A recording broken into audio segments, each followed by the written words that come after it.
Bakit mo sa kanyang ginawa yun? Anong kasalanan niya sa'yo? Hindi mo kasi ako naiintindihan eh. Tama na yan, Ate Claire, Danica. Nandito tayo para dumalaw kay Mami, hindi para mag-away. Yan kasi, pagsabihan mo siya. Ba't ako pinagsasabihan mo? Danica, Kasi hindi mo naman nararamdaman yung nararamdaman ko, di ba? Lagi na lang ako kinukumpara ni Mami sa kanya. Tigil ka, Danica. Hayaan na natin yun. Tapos na yun. Pasalamat na lang tayo, walang nangyayari sa akin. Mag-sorry ka kay ate. So ridiculous. Sorry sa ginawa ko. Kasi naman eh, lagi na lang kasi si Mami yung gumagawa ng ganito.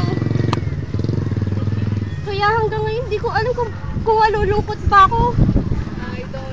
O magagalit kung nawala na siya eh.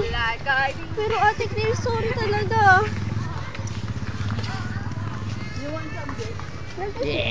Yeah. Tama na. Ayos lang yun. Kalimutan na natin ang lahat.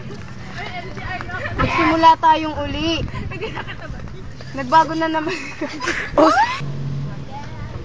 Magsimula tayong muli. Tanggapin natin ang pagbabago ni Danica. Alang-alang kay Mami. At sa buong pamilya natin.